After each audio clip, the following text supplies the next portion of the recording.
Welcome to Tucker Carlson tonight. Donna Brazile exposed a secret arrangement between Hillary Clinton's presidential campaign and the Democratic National Committee. You heard from her last night on this show. But tonight, a campaign finance expert will tell us that that arrangement between the DNC and the Hillary campaign may have violated federal law. We've got details on that ahead. But first this, in 1994, executives from the 7 largest tobacco companies in America were summoned to Congress to explain themselves. In their testimony, the executives said that smoking cigarettes was not addictive. They were lying. They'd known all along about nicotine addiction, yet they continued to sell cigarettes. It was too lucrative to stop. Millions died as a result. Eventually, a wave of lawsuits forced the tobacco companies to admit that they knew this and to shell out hundreds of billions of dollars to victims and their lawyers. Suppressing smoking became a national priority. America understood that hurting people in order to get rich was wrong. Doing it on purpose is criminal. All of which raises serious questions tonight about Silicon Valley, about what their products are doing to this country, particularly to children, and how much tech executives know about the potential harm caused by what they're selling. Already, psychiatric research has produced some ominous findings on this. Social media use is connected to anxiety, depression, and social maladjustment, particularly among adolescents. The more time kids spend online, the unhappier they are. Data from the CDC show that suicide rates for teen girls in America are at a 40-year high, and they're way up for teen boys as well. Does technology play a role in those deaths? And for that matter, in a number of other serious pathologies that appear to be rising in America? Sean Parker seems to think so. Parker is not a research scientist. He's even more authoritative on this subject. He was Facebook's first president, and he helped design that website. Parker just gave a remarkable interview to a reporter from Axios, in which he admits that he and other Facebook founders knew from the very beginning they were creating something harmful and addictive. We need to sort of give you a little dopamine hit every once in a while because someone liked or commented on a photo or a post or whatever. It's a social validation feedback loop. It's exactly the kind of thing that a hacker like myself would come up with, because you're exploiting a vulnerability in human psychology. And I think that the inventors, creators, and it's me, it's Mark, it's Kevin Systrom at Instagram, it's all of these people, understood this consciously, and we did it anyway. This is a bombshell. Imagine if the Sackler family, makers of the painkiller OxyContin, admitted they knew their product was likely to addict millions of Americans to opiates, but, quote, did it anyway. Now, that's pretty much exactly what happened with OxyContin, by the way. But so far, the Sacklers have been wise enough not to say so in public. Sean Parker isn't quite so guarded. In his conversation with Axios, Parker repeatedly describes Facebook like an addictive drug, which, of course, functionally it is. When he and his partners designed their product, Parker says they kept one question in mind, quote, how do we consume as much of your time and conscious attention as possible? The answer they found was with a steady stream of dopamine hits to your brain in the form of likes, comments, and new posts. Parker acknowledges Facebook has become an epidemic that is devastating this country. Quote, it literally changes your relationship with society and each other, he said. God only knows what it's doing to our children's brains. Let that sink in. Imagine how you would feel if you actually believed you had injured the brains of millions of children. Sean Parker does not seem especially concerned by this. In fact, in his interview with Axios, he brags about how rich it has made him. Quote, because I'm a billionaire, I'm going to have better access to health care, Parker said. I'm going to be like 160, and I'm going to be part of this class of immortal overlords. You know the expression about compound interest? Give us billionaires an extra 100 years, and you'll know what wealth disparity looks like. The tobacco executives suddenly look decent by comparison. Yet, unlike the heads of Philip Morris and R.J. Reynolds and Laura Lard, Sean Parker and Mark Zuckerberg have not been hauled before Congress to account for themselves and what they've done. Why is that exactly? You'd hate to think it's because Silicon Valley gives far more money to politicians than the cigarette makers ever did, but who knows? Maybe there's a connection. We'll start asking members of Congress about it. And that's not the only newsworthy behavior from Facebook this week. The company is also considering a bizarre plan to have users send them nude pictures of themselves. We're going to let Trace Gallagher handle the details on that. Trace? Hi, Tucker. Studies show that 4% of internet users have become victims of revenge porn. For women under 30, it's 10%. And the experts say the reason so many ex and angry partners post revenge porn on Facebook, Instagram, and Twitter is because it hits close to home, meaning the pictures are accessible to family and friends. So Facebook is launching a pilot program beginning in Australia to help victims fight back. Here's the deal.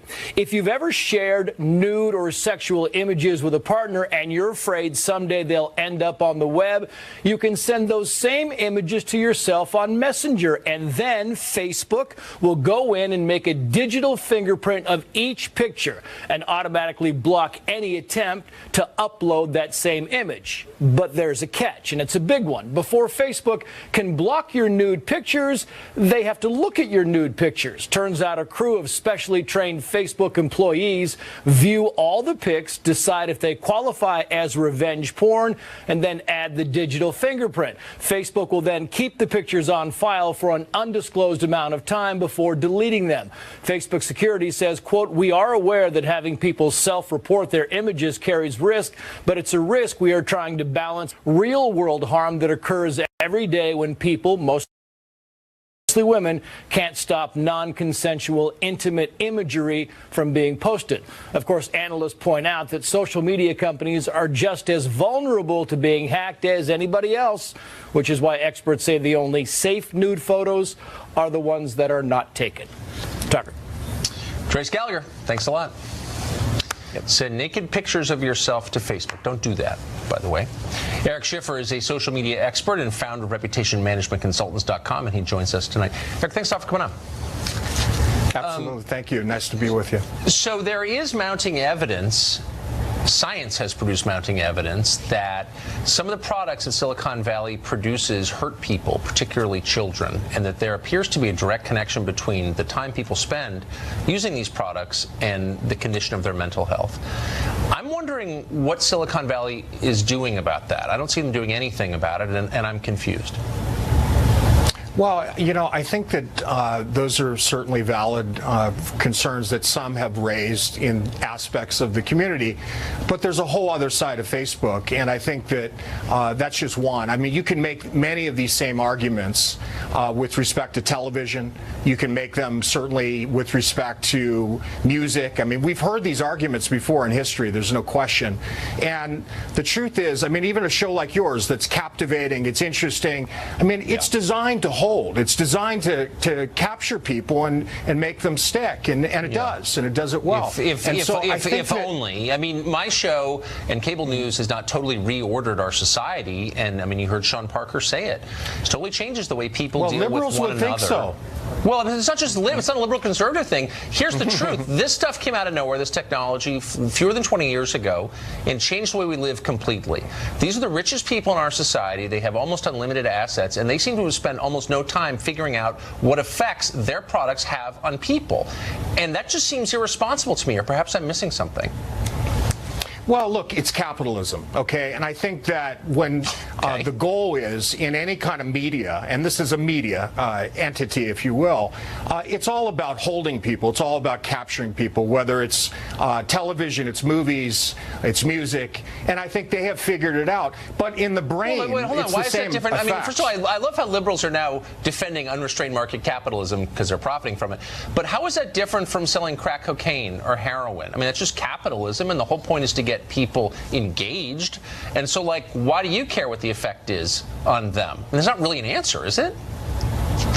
Well, I think it's certainly an interesting debate. I mean, where do you draw the line? Because you can make the argument that almost anything that holds people and captures people that may have any effect in that way could be negative. And so no one's advocating for drugs. There's no question about that. Well, but wait a second. Here you have the guy who created the product saying is we knew that this was addictive, we knew it hurt people, and we did it anyway. So we've created this class of child billionaires who apparently knew they were hurting the population when they created the product. I don't understand why there isn't a congressional hearing about this. I mean, if this was a drug, there would be. Well, I understand, but then what about movies? What about violent video games? Where do you draw the line, Tucker? And so I guess my point in all of this is that when you have a platform like Facebook or television or music, etc., you have to also balance it against the social good. I mean, when you consider Facebook, that's allowed democracy to thrive. I mean, in the Middle East, it took down regimes that were against America. I know the talking points. Look, but I'm not saying it has no redeeming social value. I'm not arguing that. I'm just saying that underneath the ad copy that you're repeating and the propaganda is another side, and that it appears to have a deleterious effect on the mental health of kids. And I just don't see the people profiting from this taking that seriously at all. Look, if I own a casino, there's an upside to casinos, but I also have to put money aside to fund help for people who are hurt by my products. Same with the cigarette makers, same with the liquor distributors. Why is Silicon Valley exempt just because they give a ton of money to politicians? Well, I don't think Silicon Valley is exempt, and I don't think that anyone is suggesting that they are. There's no question that no one wants to hurt children, certainly myself, anyone that cares about kids or cares about this country. Research? How much is Mark Zuckerberg, one of the richest people in human history, how much is he spending to determine the effect of his product on children, and then to help the children who his product is hurting? How much is he spending on that, do you think? Well, but the same argument is true of television and radio and television's been around for 70 years. Music. We've got a pretty good handle on what television does, and I wouldn't defend a lot of it. But the internet is a totally different experience, and we don't know actually what the effects are. And the point is, these guys don't care because they're greedy, actually. And you just had one of them saying, "Oh yeah, we're hurting people, but I'm a billionaire. I'm going to live to 160." Like what? Why is that okay? That's horrifying behavior, don't you think? I don't think what you're referencing in terms of a general sense anyone would say is okay. What I think we're trying to do is balance the totality of everything. I mean, for instance, with conservatives, it's possible that without Facebook, Donald Trump wouldn't have been elected president. I mean, the digital director of Trump's campaign as much said the case. So, and conservatives also are using Facebook to thwart but again, the mainstream media. Thing. I mean, Facebook is probably great in Burma. There are lots of things about Facebook that I like. I think there's an upside to Facebook. I'm merely saying there appears to be a massive downside that the company itself is ignoring. There's an upside to cigarettes. They're fun to smoke. They kill you after a while. Do you know what I mean? It's not that there's nothing good about it. It's that there's clearly something really bad about it that the company is hiding. I don't think there's an upside to cigarettes, in my opinion. But I think that.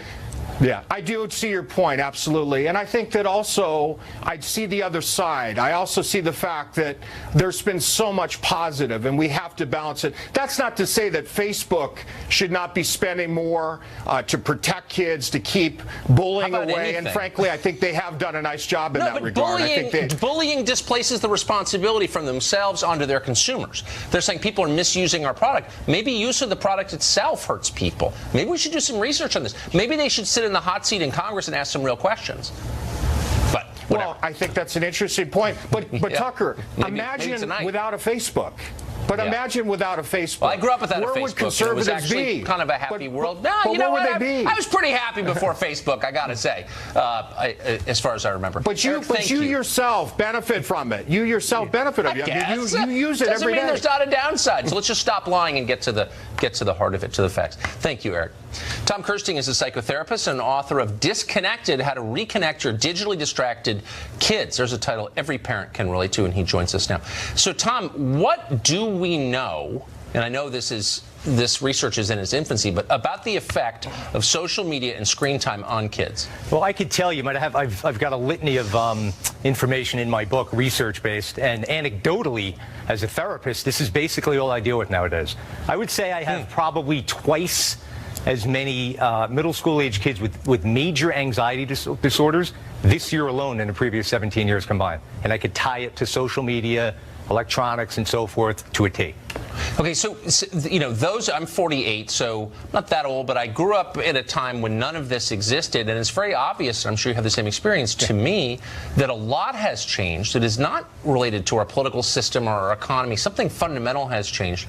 How do you draw the connection? Why are you so certain that it's digital media that is doing it? Well, if you look at it like this, take a kid today. They have a front row ticket to every second of their peers' lives. We didn't have that. We didn't know what our friends were doing down the road. So you give a kid who's a pre-adolescent or an adolescent, and by nature is trying to figure out who he or she is, where they exist in the social pecking order, and now you give them this weapon of mass destruction called a smartphone, and now they're getting feedback constantly, fueling their self-esteem. But it's actually not helping their self-esteem. Because last time I checked, the word self-esteem starts with the word self, not others. And they're getting all of this feedback. And it's really, really destroying our kids. And they're spending 9 hours a day using this stuff. And 9 hours a day of anything, I don't care if it's exercise, even 9 hours of exercise is going to be good for you. No, that's I think, a wise and true point. So what do you think when you see one of the people who created this product, Facebook, bragging both that he knew it hurt people, he knew it was addictive, but he doesn't care because now he's a billionaire and you're not? Could the leader of any other industry get away with that? I don't think so. And it's funny because when I give these lectures, I liken this stuff to the tobacco industry back in the day. Yes. And how this stuff, and I think we're going to start seeing in the next 3 to 5 years major shifts going on in our society as this stuff continues to reveal itself. I've been lecturing about this since 2009, so sometimes I feel like I'm the only person out there talking to parents and giving them the information that they need so that they could save their kids. This stuff's stripping us from our relationships with our children as well, because we got our heads down, and every time we catch the moment on our phone, we're missing the moment. We're missing a milestone with our children. Let me just ask you finally a meta question. This is happening to every person watching right now knows exactly what you're talking about because we're all living it. Yep. How is it that 320 million people can be having the exact same experience that's clearly bad and nobody says anything about it? Why isn't this a constant topic of conversation? It's called social conformity. And if you know what that is, I'm sure you do. Social conformity means we tend to just go like the flock of the birds. If we see everybody else has something, oh, you know what? Every other fourth grader has a smartphone now, so I think I'll get one for my child. Yet in the back of our mind, we know that it's dangerous. So we need to do something. That's why I wrote this book. Amen. Groupthink is the term we use. Tom, thank you very much. Thank you, Tucker. Donna Brazile exposed some genuinely shady behavior at the Democratic National Committee. She may also have inadvertently exposed criminal behavior. That's the claim. We'll talk him into a campaign finance expert who's investigated it. Also, President Trump is on a plane right now preparing to leave China for Vietnam. We'll continue to follow his trip across the continent of Asia. Stay tuned.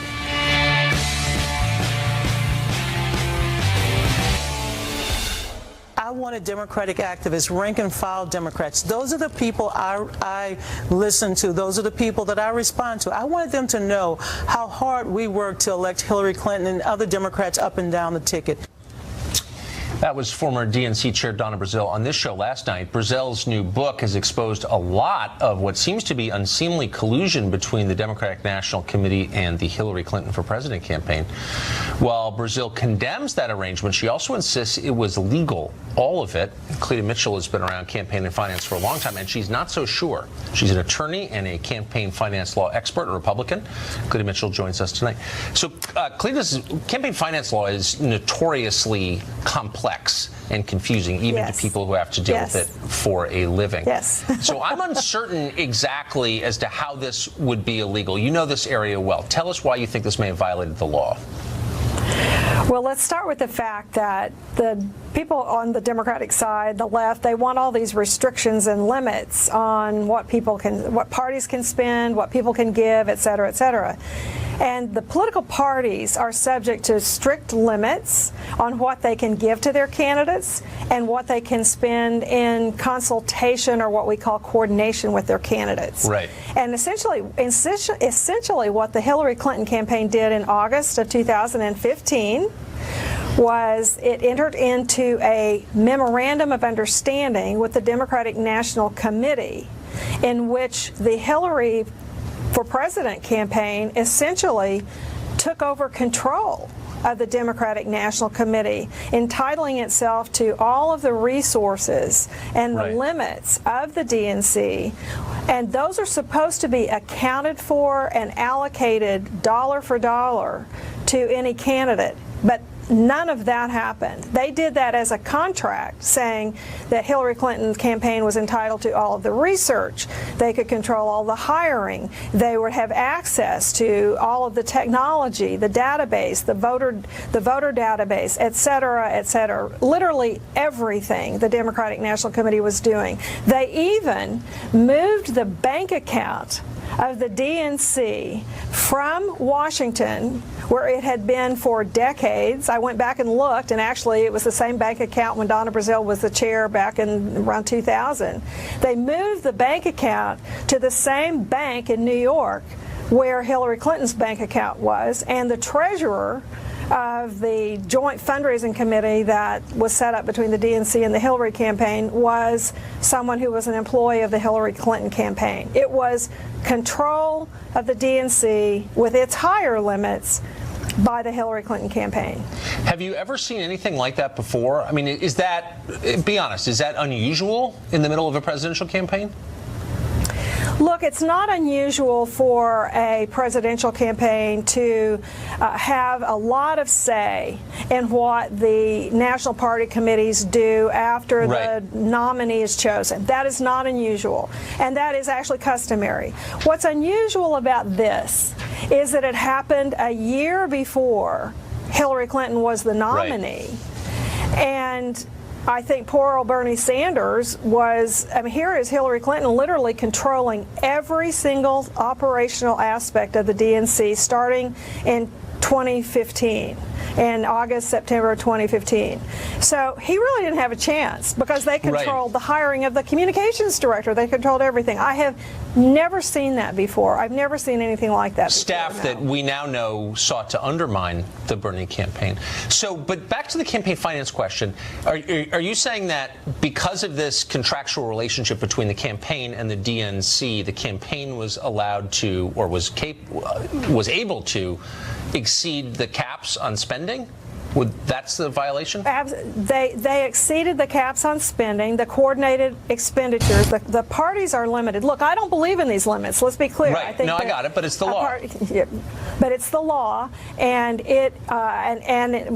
McCain-Feingold in 2002 strengthened the prohibitions on coordinated activity between candidates and their parties, and so there are limits, there are restrictions. None of those costs were assessed against the Hillary Clinton campaign, and she controlled all of the expenditures, literally. So why wouldn't, I mean, so what does that mean? So if what you're saying is right, and I know for a fact you know what you're talking about, what are the consequences for this?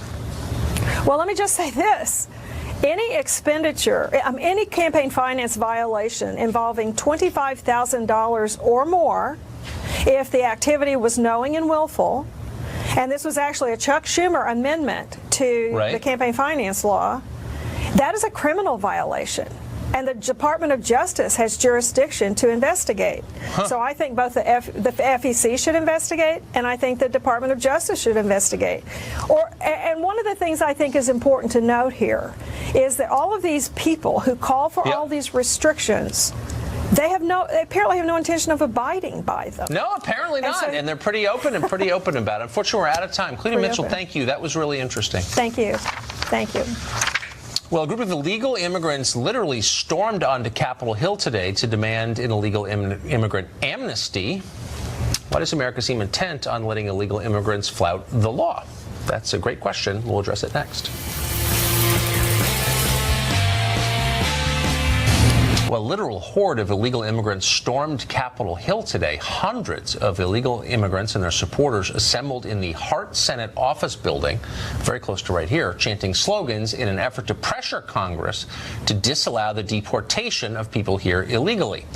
Now, protesting inside the Hart building is against the law. Many of the protesters were students cutting school, and of course, an illegal immigrant participating in an illegal protest inside the U.S. is illegal on about 8 different levels. Nevertheless, only 15 arrests were made, and it seems unlikely anybody will be deported over this or ever for any reason, because we don't deport people in America. Howie Carr is a Boston area radio show host, and he joins us tonight. Howie, I mean, not to put too fine a point on it, but for people here illegally to show up and scream at elected American representatives about how they demand this, that, or the other thing, and then no one does anything about it, kind of tells you that the law is toothless now. I couldn't agree with you more, Tucker. You know, I thought George Bush told us they were only doing the jobs that Americans won't do. I remember. But they all seem to get the day off from work. I was down in Washington last week, and they were having a demonstration across the street from the White House again during business hours on a weekday. And they're always having demonstrations up here in Boston at the State House all the time. Jeb Bush told us they're all valedictorians. As you said, they seem to be cutting a lot of classes. And John McCain and Lindsey Graham are always saying, oh, they're in the shadows. They don't look to me like they're in the shadows. You know, it's just interesting. I mean, you had 60,000 Americans die last year of drug ODs. All of this started when a pharmaceutical company called Purdue Pharma pumped a bunch of poison into the middle of the country. Nobody, like none of the families of those dead people ever show up in Congress to protest or say anything. Do you know what I mean? I mean, there are a lot of people in America with legitimate grievances. Why are we paying so much attention to people who aren't even allowed to be here in the first place, who aren't citizens? I'm totally confused. I don't get it either, Tucker. I mean, you know, you're right about these laws not being enforced. There was a song in the 60s, I Fought the Law and the Law Won. Yes. But it was done by Bobby Fuller IV. I think Bobby Fuller was an American because the illegal aliens always seemed to win. We had a case here in Massachusetts. The court system basically shopped for an illegal alien that they were going to make into a precedent, a poster boy for defying ICE, defying the federal authorities. So they found this guy. He was a Cambodian. He got cut loose on another technicality, but they said this young man, this illegal from Cambodia, can't be held for deportation by federal authorities. So they cut him loose. Well, guess what, Tucker? About a month after they cut him loose, this nice young man, illegal alien, career criminal from Cambodia, he's arrested again. He is charged with hitting an old lady in a wheelchair over the head and stealing $2,000 cash from her. And when the cops grabbed him, he said, well, I'm a junkie. I'm detoxing. I needed the money. And this was 6 months after a case you may have heard of before. They had a violent bank robber, an African, and he had done 2 bank robberies in downtown Boston. His public defender said, well, you know, if you throw the book at this guy, he's going to be deported. So they gave him a wrist slap sentence, 2 bank robberies, 9 months. And you could imagine what an American would have gotten.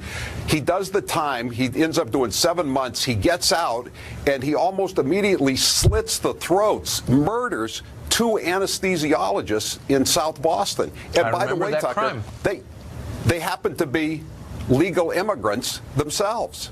I mean, So really quickly, I guess what confuses me is I'm not arguing that only immigrants commit crime. Americans commit crime too.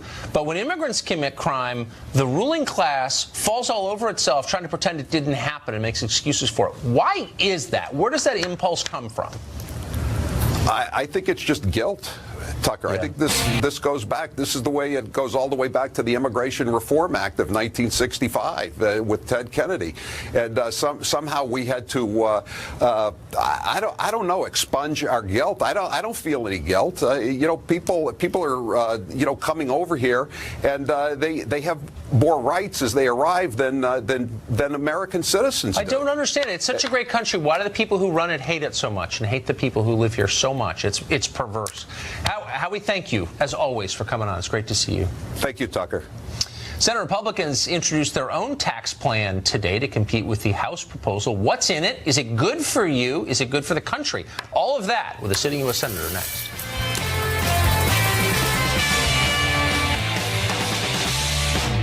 The House GOP's tax reform plan cleared committee today, but then the Senate GOP released its own tax plan also today.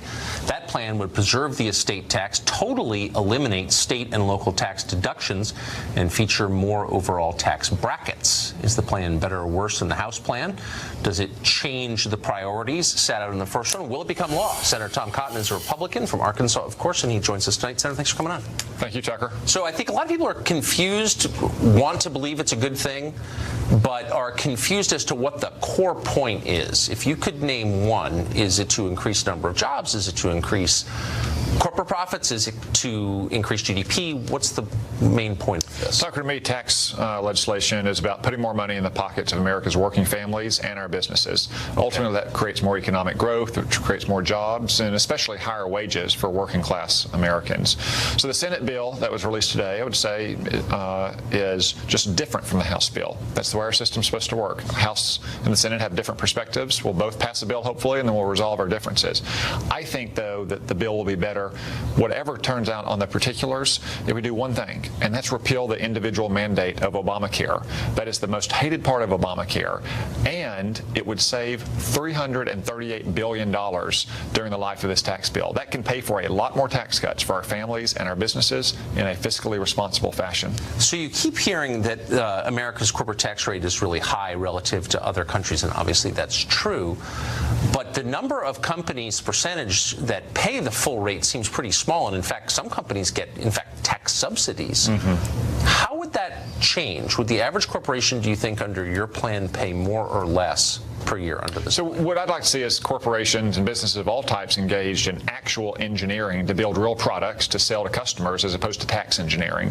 So one of our goals here is to reduce the corporate tax rate from the highest in the industrialized world down to 20%, which is also below the average of the industrialized world, but also eliminate a lot of the special interest deductions and loopholes they use to get down below the 35% rate today. I think most companies of all sizes would like that as well. Simply let them focus on the goods and the services that they provide to their customers as opposed to trying to game the tax system. So if people stop gaming the tax system, that suggests to me that you would see corporate tax revenues rise. I think in the long run, you will see revenues to the government rise because you see more economic growth. Again, this is the story of major tax legislation over the course of time.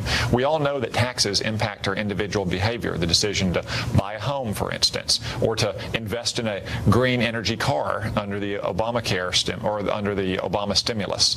So we all know that behavior changes when you pass tax laws. So what we want to do is pass a tax law that's going to let people make more of their own decisions, keep more of their own money. That generates more economic growth, which ultimately I think will generate more revenue. Would there still be corporations that pay no effective taxes at all? I hope not. That's not our goal. Our goal is to simplify the corporate tax code in a way that allows businesses to focus on business, not on taxes. So you're going to get this line, I'm sure, a lot over the next couple of weeks. Why are you raising my tax? I'm not speaking for myself, but you'll hear this. Why are you raising my taxes but giving Apple, which is approaching $1 trillion market cap, a rate cut? Well, our goal is to look at across the whole spectrum of the American families and businesses and try to make sure that anywhere on that spectrum, they're getting tax relief. Whether you're a big business, small business, whether you're young and single, whether you're older and you have a big family. That's the focus in terms of getting more money back into everyone's pocket. Again, there's a lot of particulars about this bill, but I think one easy way to do that, and especially one way to make sure that people who are in the working class are not paying higher taxes, is to repeal the Obamacare mandate, because it saves so much money, and it is itself a tax on people who, by definition, are working and working poor. Last question, are you going to allow people to continue to deduct their medical expenses? The Senate bill does allow that deduction to go forward. I think the Senate bill has a lot of reasonable... What was that about? I don't understand. If you're a Republican, you don't want to penalize people for taking the responsibility themselves, do you? Well, there's a lot of provision in the Senate bill that I support that maybe will be in the House bill by the time it crosses the House floor. For example, the medical deduction bill or the adoption tax credit. That's why I say this is a first step. It's a good step, but we can make that. I mean, the Senate. I mean, that's going to stay in, right? My understanding Republicans wouldn't want to discourage adoption. So my understanding is the House put that back in their bill today. Maybe I'm wrong about that.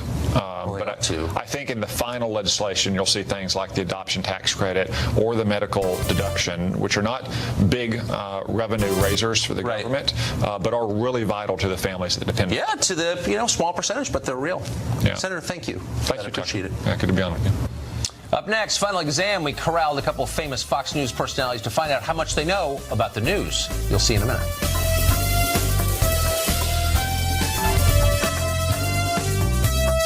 Time now for Final Exam, where we find out which news personalities have been paying attention to the news.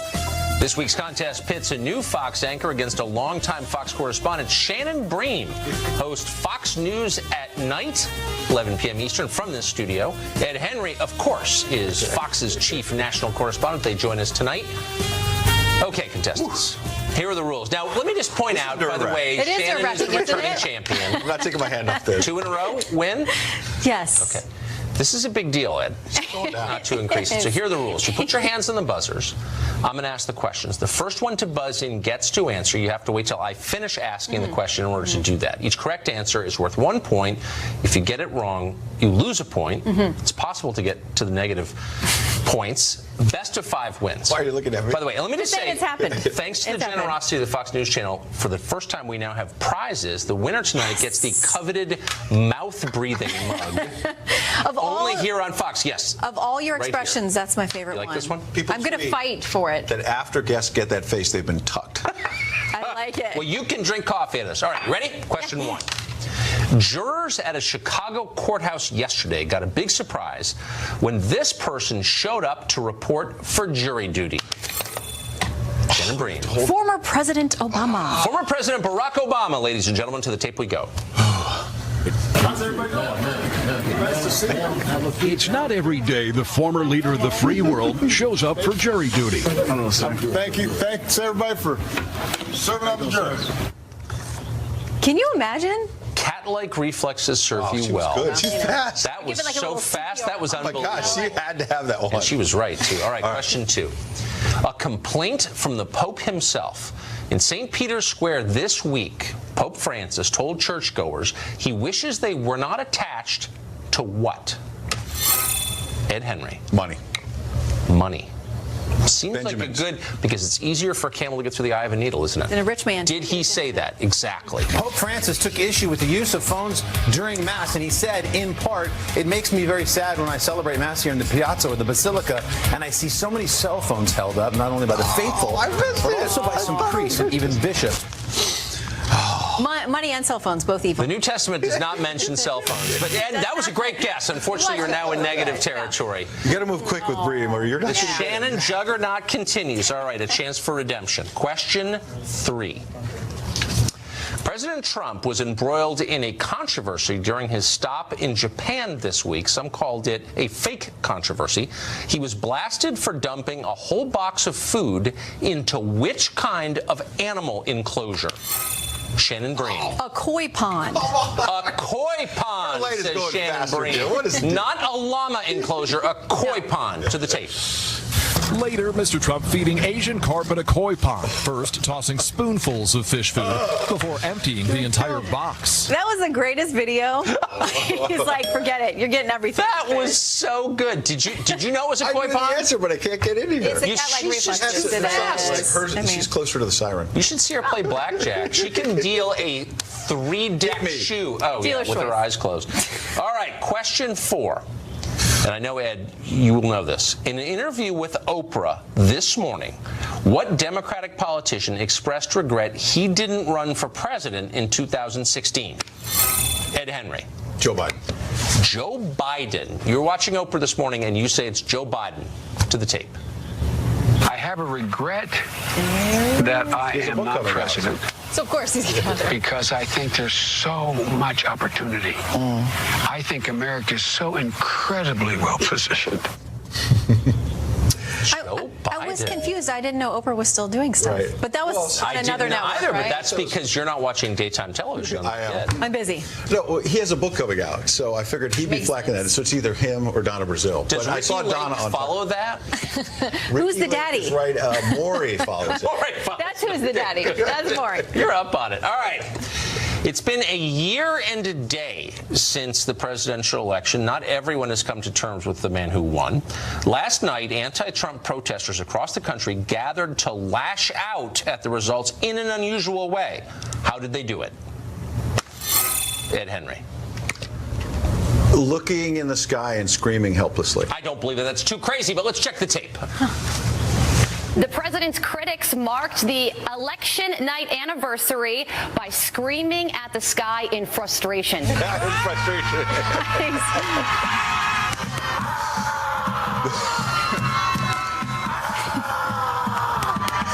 It can be very cathartic. cathartic. I have to give it right? an assist. I think Greg Gutfeld did like a one more thing on that with the unicorn mug, and he said, Screaming at the sky. I have trouble believing that's real, but you were on the news, Ed. You were watching Oprah paying attention. and the primal scream. though. Unfortunately, it wasn't enough. A returning champion leaves once again the champion. No, the score is 2-1. Shannon Bream, Dad Henry, and Shannon, I want to congratulate you as the very first winner of the mouth-breathing mug. It is my honor. Thank you. And I will drink many beverages out of it. Thank you. Are you trying to get my mug? Thank you. Great to see you both. That's it for this week's Final Exam. Pay attention to the news over the course of the week, and you can play along. Next edition, Thursday night next week. See you then.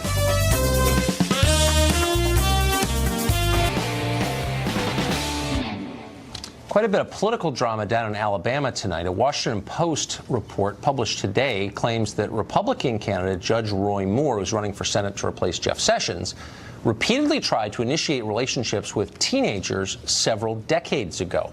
Most notably, the report claims that as a 32-year-old back from Vietnam, Moore kissed and fondled a 14-year-old girl at his home. More than a dozen Republican senators back in Washington have said that Moore must immediately step aside if those allegations prove true. Moore says they are not true, and he is sticking by that pretty emphatically. Moore's showdown with Democrat Doug Jones is scheduled for December 12th. Alabama officials say it's too late to remove his name from the ballot should he step aside.